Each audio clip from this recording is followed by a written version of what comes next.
Hello everyone, my name is Chandan Singh और आप देख रहे हैं YouTube channel Gyan Vigyan by Chandan Singh. Class 11 chemistry का बहुत ही इम्पोर्टेंट टॉपिक है जिसका नाम है क्वांटम नंबर। वो आपके सामने हम डिस्कस करने जा रहे हैं। जैसे हम किसी भी व्यक्ति का एड्रेस पता करने की कोशिश करते हैं कि वो कहाँ रहता है, उसी प्रकार इलेक्ट्रॉन का जो एड्रेस है वो क्वांटम नंबर से पता लगता है। यानी अगर आप इलेक्ट्रॉन का एड्रेस पता लगाना चाहते हैं तो आपके पास एक तरीका है और वो तरीके का नाम है क्वांटम नंबर। आइए इसके बारे में डिटेल में जानने की कोशिश करते हैं। To describe each electron in an atom we use quantum number which gives the complete address of electron. हर एक इलेक्ट्रॉन को डिस्क्राइब करने के लिए हम क्वांटम नंबर की सहायता लेते हैं और ये जो क्वांटम नंबर है वह इलेक्ट्रॉन का कंप्लीट एड्रेस बताता है। ये जानकारी आपको दे देगा कि इलेक्ट्रॉन किस शेल में है, किस शेल के किस सब सेल में है, सब सेल में किस ऑर्बिटल में है, उस ऑर्बिटल में उसकी पोजीशन कैसी है यानी उसकी स्पिन कैसी है। ये सारी चीज़ों की जानकारी आपको क्वांटम नंबर से मिल जाता है। 4 प्रकार के क्वांटम नंबर होते हैं। आइए देखते हैं, इसके बारे में जानने की कोशिश करते हैं। सबसे पहला होता है प्रिंसिपल क्वांटम नंबर। देखिए, प्रिंसिपल क्वांटम नंबर का मतलब ये होता है कि जैसे एक एटम होता है और एटम के बाहर बहुत सारे एटम में ही के अंदर जो है बहुत सारे शेल होते हैं और शेल में इलेक्ट्रॉन्स जो है अपने डिस्क्रीट ऑर्बिट में घूमते रहते हैं। तो हर एक शेल की वैल्यू को ही प्रिंसिपल क्वांटम नंबर कहा जाता है और वो स्मॉल n से रिप्रेजेंट किया जाता है। Determines the main energy shell और the level in which electron is present. मान लीजिए शेल K है तो n की वैल्यू 1 होती है, L है तो 2 है, M है तो 3, N है तो 4 एंड सो ऑन। यानी जैसे जैसे शेल की संख्या बढ़ती जाएगी प्रिंसिपल क्वांटम नंबर आपका बढ़ता चला जाएगा। चलिए, आपको इस बात की तो जानकारी हो गई अब कि इलेक्ट्रॉन किस शेल में मौजूद है और यह आप बचपन से जानते भी हैं। छोटी क्लासेस में इसके बारे में बताया गया है, 9th क्लास में भी बताया गया है, नील बोर मॉडल में भी इसका एक्सप्लेनेशन है। बोरबरी स्कीम से भी आप जानते हैं कि एक सेल के अंदर कितने इलेक्ट्रॉन का एकोमोडेशन पाया जाता है। तो इससे आगे की जानकारी हम जानने की कोशिश करते हैं कि ये जो प्रिंसिपल क्वांटम नंबर है, हमें सेल की संख्या पता चल गई, हमें ये कैसे पता लगेगा कि इलेक्ट्रॉन शेल के कौन से सबसेल में प्रेजेंट है। यहाँ पे एक नोट है, उसको ज़रा ध्यान दीजिएगा, फिर हम आते हैं उस बात पे। If n is equal to 1 यानी फर्स्ट सेल है, it means it is closest to the electron and has lowest energy and maximum stability. इस बात को ध्यान दीजिए ज़रा कि एनर्जी और स्टेबिलिटी एक दूसरे का इन्वर्स रिलेशनशिप रखता है। मान लीजिए आप किसी पार्क का चक्कर लगा रहे हैं और आप चक्कर लगा रहे हैं, जब तक आपके पास एनर्जी रहेगी आप बहुत तेज़ी से चक्कर लगाएंगे। जैसे ही आपकी एनर्जी कम होती जाएगी आपकी स्टेबिलिटी कम होती जाएगी। जैसे एनर्जी कम होती जाएगी आपकी स्टेबिलिटी कम होती जाएगी या बढ़ती जाएगी? बढ़ती जाएगी। तो जैसे ही एनर्जी कम होती है स्टेबिलिटी वैसे ही ज़्यादा होती है। तो जो शेल सबसे न्यूक्लियस के नज़दीक होता है वो उसके पास एनर्जी बहुत कम होती है और स्टेबिलिटी बहुत ज़्यादा होती है। तो इस बात का ध्यान रखिएगा। आइए हम प्रिंसिपल क्वांटम नंबर को आगे कंटिन्यू करते हैं। प्रिंसिपल क्वांटम नंबर से तो हमें मेन प्रिंसिपल सेल का पता चल गया। सब सेल की जानकारी के लिए हमारे पास दूसरा क्वांटम नंबर होता है जिसका नाम है एजीमुथल क्वांटम नंबर और angular quantum number, denoted by small letter l. The value of L gives subcell or sublevel in a given principal energy cell to which an electron belongs. जिसमें electron belong करता है उसके बारे में जानकारी L से पता लगती है। It can have positive integer value 0 से लेकर n-1 तक। इस बात को समझना बहुत ज़्यादा जरूरी है। अगर हमें प्रिंसिपल क्वांटम नंबर पता चल गया तो L की वैल्यू जो है प्रिंसिपल क्वांटम नंबर पे ही डिपेंडेंट होती है।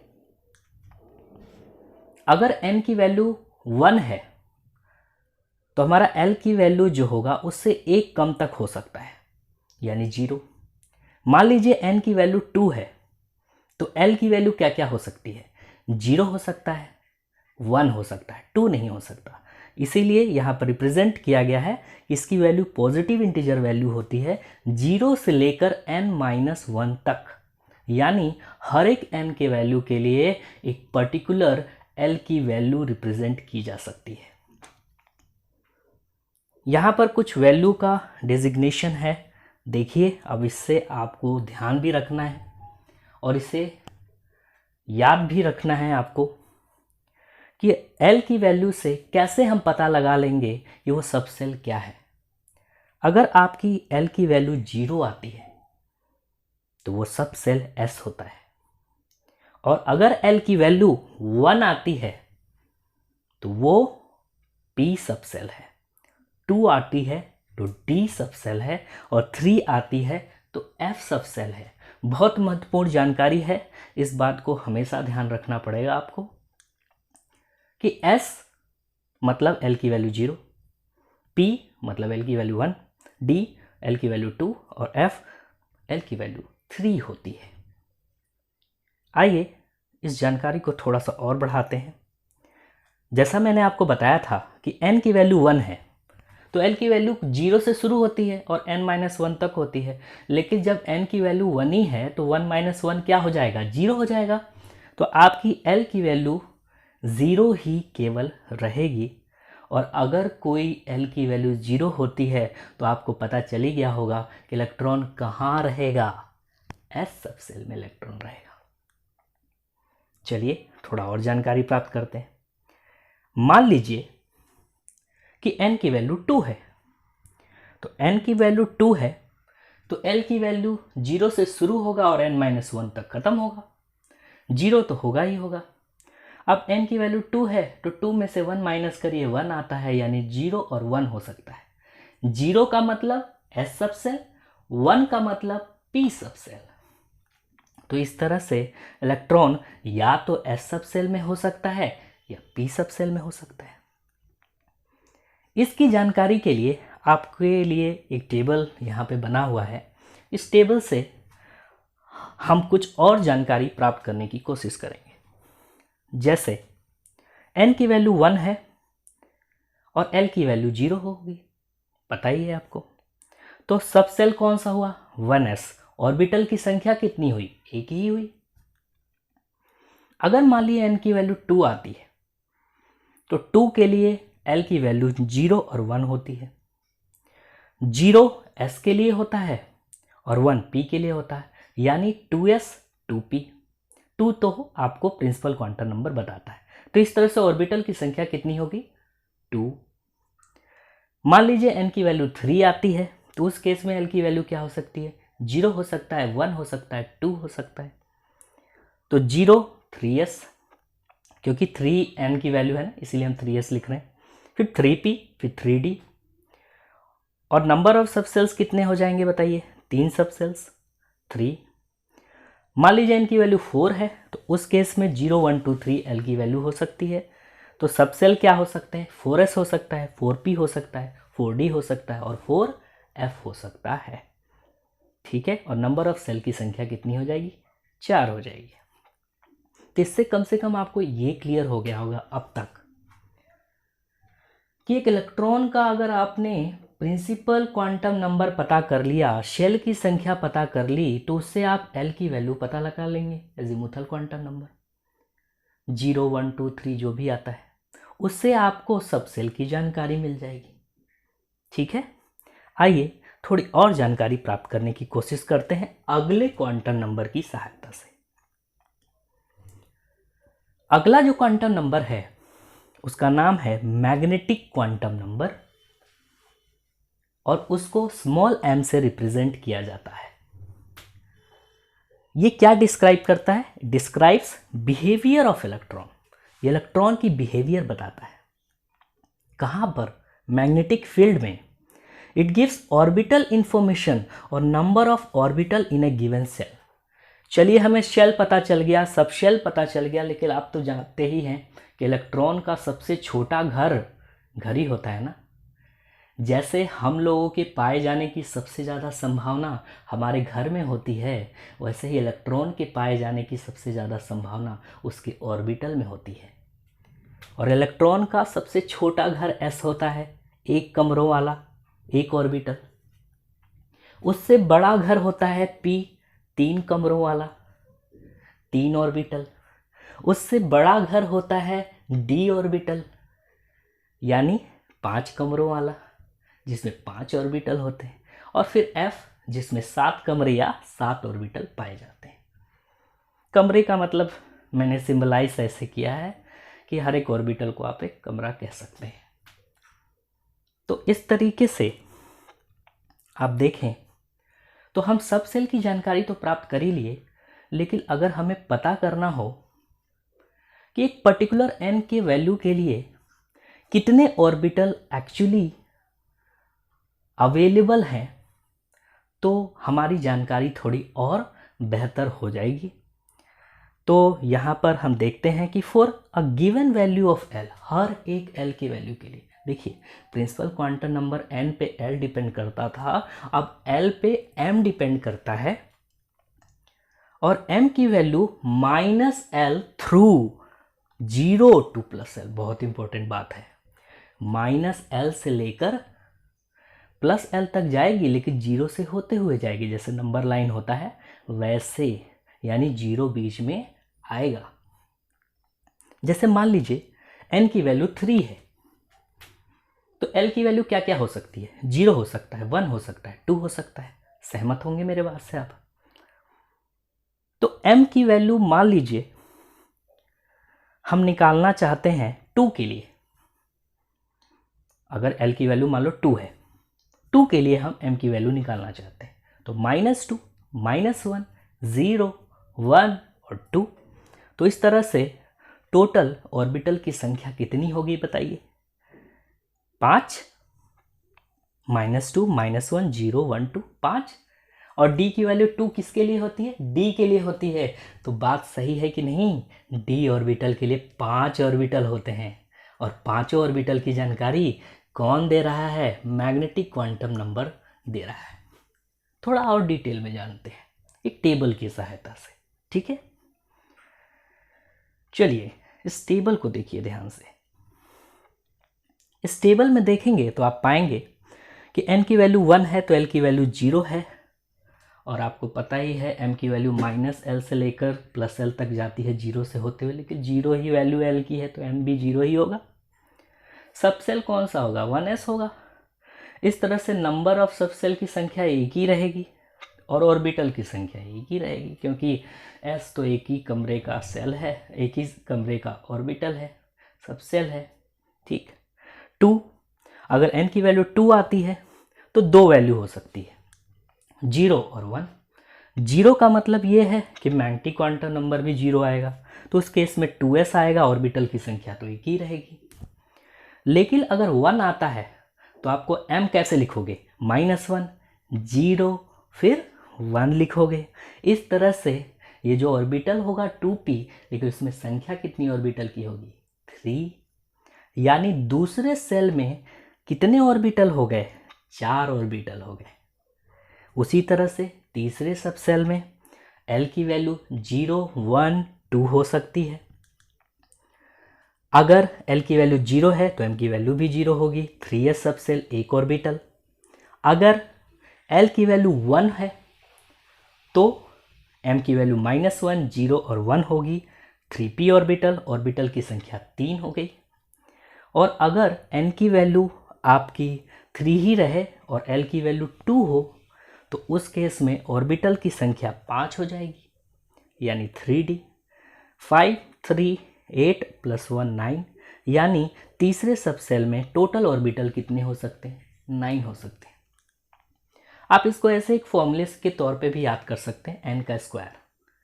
ठीक है, n का स्क्वायर याद कर लीजिए। कितने ऑर्बिटल की शेल की बात की जा रही है, प्रिंसिपल क्वांटम नंबर n है, उसका स्क्वायर करिए, आपको पता लग जाएगा। जैसे पहले वाले में 1 में n का स्क्वायर 1 का स्क्वायर 1, 2 2 का स्क्वायर 4, 3 3 का स्क्वायर 9। ऐसे फोर्थ अगर n क्वांटम नंबर होगा, प्रिंसिपल क्वांटम नंबर होगा, तो टोटल ऑर्बिटल कितने होंगे? 16 होंगे। n का स्क्वायर 4 का स्क्वायर 16 आएगा। ठीक है, आइए आखिरी क्वांटम नंबर के बारे में जानकारी प्राप्त करते हैं। उससे पहले एक नोट जानते हैं, बहुत इंपॉर्टेंट नोट है कि एक ऑर्बिटल में 2 इलेक्ट्रॉन रहते हैं, है ना। Rules of filling atomic orbital के बारे में होपफुली आपको जानकारी होगी। ठीक है, rules of filling atomic orbital, उसमें ये बताया जाता है कि एक ऑर्बिटल के अंदर 2 इलेक्ट्रॉन होते हैं, लेकिन अब ये चौथा क्वांटम नंबर जिसे हम स्पिन क्वांटम नंबर बोलते हैं, दिखने में बड़ा सा छोटा सा है, जिसे हम s से रिप्रेजेंट करते हैं, लेकिन इसका महत्व तो बहुत ज़्यादा होता है। ठीक है, क्या महत्व है इसका? कि क्वांटम नंबर डिस्क्राइब करता है स्पिन ऑफ इलेक्ट्रॉन, मतलब इलेक्ट्रॉन की स्पिन कैसी है। जैसे आप देखिए क्लॉकवाइज है तो उसकी वैल्यू +1/2 होती है, और एंटी क्लॉकवाइज है तो उसकी वैल्यू -1/2 होती है। ठीक है, तो इस तरीके से हमें आज तक, अभी तक जो जानकारियां प्राप्त हुई हैं साइंटिस्ट के द्वारा, विशेषज्ञों के द्वारा, उसके आधार पर यह कहा जा सकता है कि क्वांटम नंबर एक सबसे सर्वोत्तम तरीका है इलेक्ट्रॉन के एड्रेस का पता लगाने के लिए। और इलेक्ट्रॉन का एड्रेस पता लगाने के लिए इन चारों क्वांटम नंबर की जानकारी महत्वपूर्ण है। एक बात और जो सबसे ज़्यादा ज़रूरी, कि इन सब क्वांटम नंबर्स में जो चौथा क्वांटम नंबर है वो बाकी सारे क्वांटम नंबर पे डिपेंडेंट नहीं है, यानी spin quantum number is independent of other 3 quantum number. n के वैल्यू पर l डिपेंडेंट है, एजीमुथल पे मैग्नेटिक क्वांटम नंबर डिपेंडेंट है m, लेकिन स्पिन किसी पे भी डिपेंडेंट नहीं है। तो इस बात को आप ध्यान रखेंगे। अभी तक जो भी हमने जानकारियां प्राप्त की, उसके आधार पर मैं आपको कुछ क्वेश्चंस दिखा देता हूं, ताकि आपको थोड़ा और विस्तृत नॉलेज क्वांटम नंबर के रिगार्डिंग हो जाए। ठीक है, तो आइए उनके बारे में देखते हैं। जैसे हमारे पास एक एनसीईआरटी का क्वेश्चन है, 2.29 पेज नंबर 66 में है, चैप्टर नंबर 2। मैंने क्वेश्चन को शॉर्ट फॉर्म में लिखा हुआ है, उसमें आप use SPDF notation to describe the orbital so and so, description लिखा है क्वेश्चन में। मैंने शॉर्ट फॉर्म में क्वेश्चन लिखा है, use SPD and F orbital to describe the orbitals. आप ऑर्बिटल की संख्या मतलब बताना है, मतलब डिस्क्राइब करना है ऑर्बिटल को, कौन है वो ऑर्बिटल।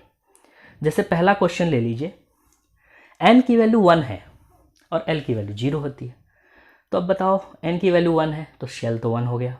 l की वैल्यू 0 कब होती है? s में, तो ऑर्बिटल क्या हुआ? 1s। तो आपको सॉल्यूशन में दिख रहा होगा ये 1s। n की वैल्यू 3 है और l की वैल्यू 1 है, तो n की प्रिंसिपल क्वांटम नंबर 3, l की वैल्यू 1 कब होती है? p में, तो ऑर्बिटल क्या हो गया? 3p। तीसरा क्वेश्चन, n की वैल्यू 4 है और l की वैल्यू 2 है, तो 4 और l की वैल्यू 2 कब होती है? d में, तो आंसर हो गया 4d। चौथा क्वेश्चन, n की वैल्यू 4 है और l की वैल्यू 3 है, तो 4 और l की वैल्यू 3 कब होती है? f सब सेल में, तो आंसर हो गया 4f। और number of orbital n square से रिप्रेजेंट किया जाता है। एक और क्वेश्चन है, इसको भी देखते हैं। ये शायद पेज नंबर 67 पे है। 2.31 question, how many electrons in an atom may have the following quantum numbers. देखिए यहाँ पे क्वांटम नंबर दिया गया है और इलेक्ट्रॉन की संख्या बतानी है आपको। ध्यान से सुनिए, क्वेश्चन है इलेक्ट्रॉन की संख्या बतानी है। देखिए इलेक्ट्रॉन की संख्या बताने के पहले आपको ऑर्बिटल का ज्ञान होना चाहिए, क्योंकि ऑर्बिटल का ज्ञान होगा तभी तो हम बता पाएंगे। और ऊपर एक नोट को ध्यान रखिएगा, एक ऑर्बिटल में 2 इलेक्ट्रॉन, आपका काम हो जाएगा। ठीक है, चलिए पहला सवाल है, n = 4 और magnetic quantum number with spin के साथ रिप्रेजेंट किया है ms -1/2। देखिए टोटल ऑर्बिटल n = 4 से कितना बन सकता है, क्योंकि अब यहाँ पर n = 4 दे रखा है, यानी n से लेकर जितने भी ऑर्बिटल बनेंगे उन सब के इलेक्ट्रॉन की जो है रिक्वायरमेंट पूछ रहा है, कितने इलेक्ट्रॉन बनेंगे। तो n = अगर 4 आता है तो इसका मतलब ये है कि टोटल जो ऑर्बिटल्स बनेंगे वो बनेंगे 16। 4 का स्क्वायर 16 ऑर्बिटल में कितने इलेक्ट्रॉन रह सकते हैं, 32, क्योंकि एक ऑर्बिटल में 2 इलेक्ट्रॉन होता है। लेकिन पूछा है -1/2 स्पिन वाले इलेक्ट्रॉन कितने होंगे। तो अब बताइए, आधे इलेक्ट्रॉन तो पॉजिटिव स्पिन वाले होते हैं, आधे इलेक्ट्रॉन नेगेटिव स्पिन वाले होते हैं। तो इसी वजह से इसके इलेक्ट्रॉन की संख्या कितनी हो गई, 16। दूसरा क्वेश्चन देख लीजिए, n की वैल्यू 3 है और l की वैल्यू 0 है।